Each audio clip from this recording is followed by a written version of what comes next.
No knuckles? Knuckles. I got stung by a bee the other day. Well, yesterday, and my hand's a little big. It's a little bit too big for the gloves. So no gloves today.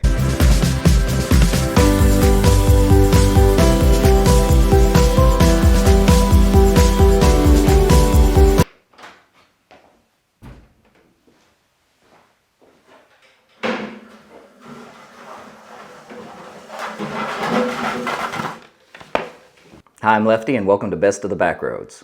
Based on a recent bee sting, and if you remember from last episode, I guess you call them episode, where I went and picked up Sid where she was released from the hospital. I've been helping with the recovery. It's occurred to me it's time to talk about first aid. In particular, first aid for the Northeast BDR, which I'm about to embark on. I want to talk a little bit about my thoughts on first aid, what it's for, the limitations of first aid, and then I'm actually going to break out my kit and show you guys what I personally carry. What I carry is based on my experience over the last 20 years, whether it be hiking, bicycling, or motorcycling, what I've needed and what's come in handy on the trails and highways. And then I'll finish up with a few tips.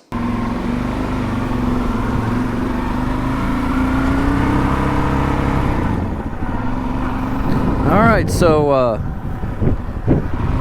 one of the things I have to do today is we end up having a rental property, and I need to go show it to hopefully get a renter. Sometimes they look at me a little funny when I show up on a motorcycle, but well, they'll get used to it. I ride a motorcycle most of the time. If you remember from the last video, I have Sid at home, and I'm kind of being a little bit of a nurse as she recovers. Everything's going good, but you know, when you're not 100%, you sometimes need a nurse to help you around a little bit and get you back up to that 100%. Between that and the bee sting, I got thinking about first aid. Seems like a good time to talk about first aid for the Northeast BDR and motorcycling in general. Now keep in mind what first aid is. First aid is really an assessment scenario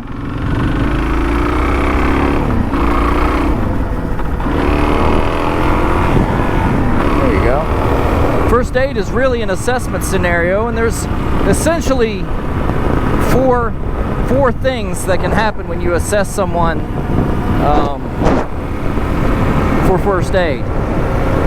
The first is basically bandage the boo-boo.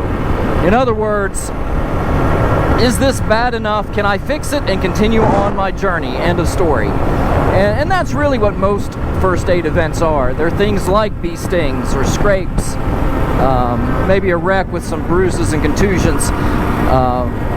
But really it can be things like where poison ivy, anything like that, any little thing, you bandage it up, you go on. That's assessment one. I can fix this and it's not going to impact my journey, or maybe it'll impact my journey, but I'll get an early night's sleep, you know, that kind of thing. The second part is, hey, I need to bandage up or bandage my friend up and get them to a better facility. Get them to an emergent care facility, get them to a hospital, get them to an ER. That means that it's something that you can't take care of in the wild. You don't have the facilities, you don't have the know-how, or you don't have the machines. This guy's bad enough, we need to get him better care. Then we come to the third, which is the care needs to come to you.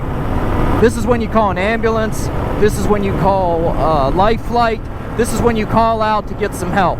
This means you've assessed the situation, it's worse than a boo-boo, and it's bad enough you can't patch your friend up or yourself enough to get where you need to go. This is the occasions you have cell phone or like a Garmin InReach program that calls out and brings medical help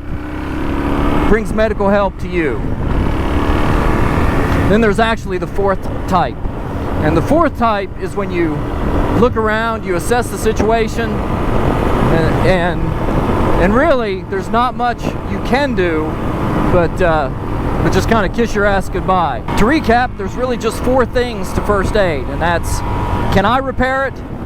Can I get to a place where someone else can repair it? Does someone need to come to me and get me to a place where I can get my injury fixed? Or is there no helping me? When you put your kit together, you're really only concerned with the first two. I'm about there.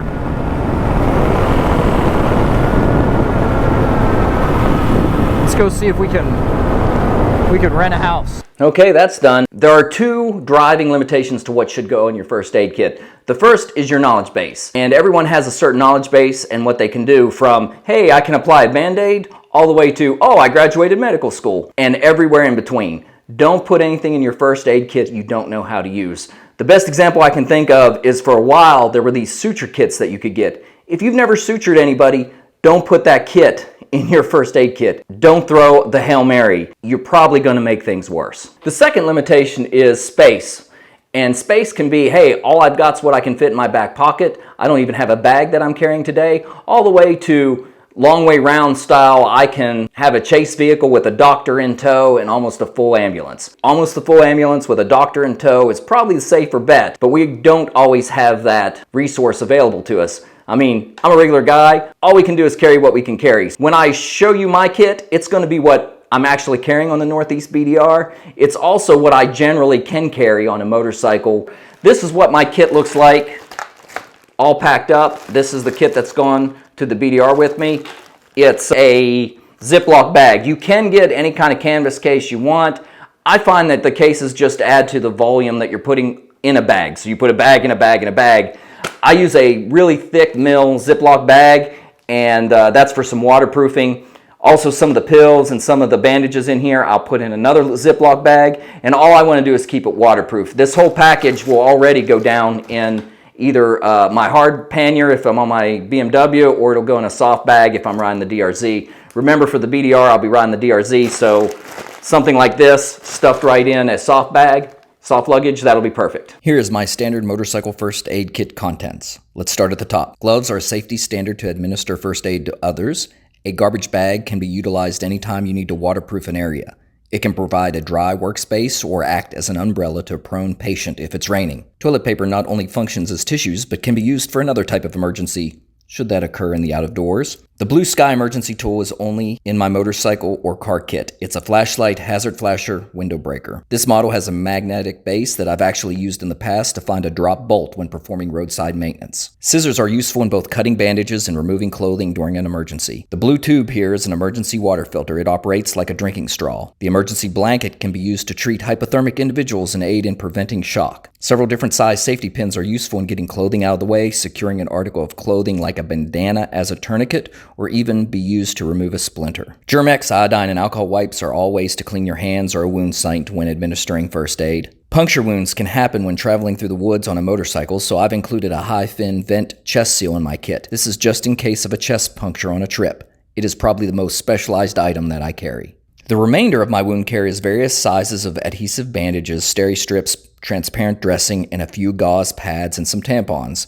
The tampons are excellent for nosebleeds. The other various sizes will cover just about any minor wound. It's easy to throw far too many bandages in a first aid kit. I opt for a few individual items but carry many sizes. Speaking of adhesive bandages, I opt to carry several widths from 1 inch to 3 inch of self-adhesive wraps. These can be used as secondary wound cover, compression wraps, or ways to wrap limbs from sprains and strains. For further wound care, I include a tube of super glue. It can be used on small cuts to stop bleeding and keep the area clean, particularly nice in areas where a Band-Aid just won't do. I have a very small bottle of saline solution in my first aid kit. Not only am I a contact wearer, but it can be used as an eye wash. I've used this quite often motorcycling in dusty conditions when fellow riders ended up with a foreign object in their eye. Here it has a few wraps of duct tape on the bottle. Well, because duct tape is incredibly useful and should be in the kit. A small amount of insect repellent. So often we ride from camp where we may have sprayed ourselves with repellent, but after a spill or injury in the woods, you may need additional protection as you wait for aid. As a part of motorcycling trips, I carry an extra set of backup earplugs in my first aid kit. The lighter is for starting a fire, and the T-light is for starting the fire in bad conditions. If it's windy or wet, the T-light can provide just enough accelerant to get the fire started in a light, compact package. Zip ties are always useful and can be used in a number of ways. With almost no weight penalty, I include a few in the first aid kit. A CPR safety safety shield is in my kit in case I need to administer CPR. While I would certainly risk some infection to save another person, this reduces my risk. If you know CPR, you should probably have one. Sunscreen is included in the kit. If I'm in a wreck or have an unexpected extended period outside, the ability to apply sunscreen preventing sunburn is important. It can prevent a bad situation from worsening. Over here, I include some sugar packets to handle hyperglycemia, which is low blood sugar. It also may be a source of energy if I face an extended period outside. I do include some general medication in my first kit. Similar to bandages, it's easy to get overwhelmed with how many pills to carry and they can overrun your kit. I usually keep enough pills on hand to get me through a 12-hour time period as a general rule. I